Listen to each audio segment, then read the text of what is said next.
Bonjour, je m'appelle Dominique Augier, je suis executive coach au sein du cabinet Coach Persona que j'ai créé et que je dirige depuis janvier 2007. Aujourd'hui, nous allons, afin de favoriser le climat de travail, agir en fonction des non-dits. Il est rare que les salariés d'une organisation puissent exprimer franchement leur opinion, leur position ou leurs sentiments. Apprendre à traduire les non-dits est donc une condition essentielle pour bien communiquer. Ne prenez pas ce qui est dit pour argent comptant. Un peu d'attention suffit généralement pour déceler le message réel derrière la façade. Ne répondez pas trop vite. Efforcez-vous donc de maîtriser votre impulsivité et votre susceptibilité. Au besoin, demandez un autre rendez-vous à votre interlocuteur pour régler le différend qui vous oppose. Cela vous permettra de réfléchir aux non-dits possibles. Et puis ces non-dits, maintenant il faut en tenir compte. Il est important que vos réponses tiennent compte des demandes non exprimées. Attention toutefois à ne pas tomber dans ce que nous appelons nous la suradaptation, c'est-à-dire répondre à un besoin avant qu'il ait été exprimé.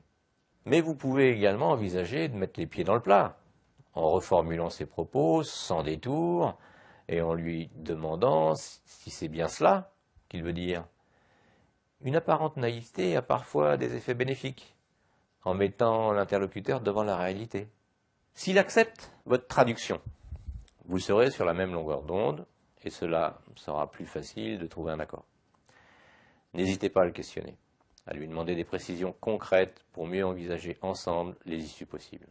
S'il refuse tout dialogue ou crie au procès d'intention, vous pouvez botter en touche en vous excusant et en disant qu'il s'agit probablement d'un malentendu. Ce faisant, vous répondez au non-dit du message initial par un autre non-dit que votre interlocuteur ne manquera pas de traduire facilement. En fait, il sait bien que vous avez compris ce qu'il voulait dire et qu'il ne le souhaite pas révéler en public. Vous êtes alors en mesure d'y répondre sans le mettre mal à l'aise. Enfin, mieux que mettre les pieds dans le plat, l'approche paradoxale, dramatisée et caricaturée. C'est une autre option possible face aux non-dits de votre interlocuteur.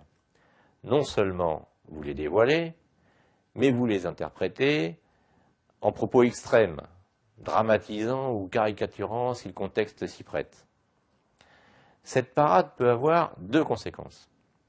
Soit la dénégation est immédiate, ce qui est assez fréquent, et alors votre interlocuteur prend toutefois conscience que les conséquences du conflit peuvent être très négatives, ce qu'il n'avait pas envisagé ni même cherché. Vous êtes alors en meilleure position pour faire valoir vos intérêts. Et la deuxième conséquence de cette parade, c'est qu'elle peut permettre de calmer le jeu en introduisant une note d'humour. Vous en restez à une approche raisonnable du désaccord et vous pouvez alors négocier calmement. Voilà, j'espère que ces conseils vous permettent maintenant de tenir compte des non-dits et de favoriser ainsi un bon climat dans le travail.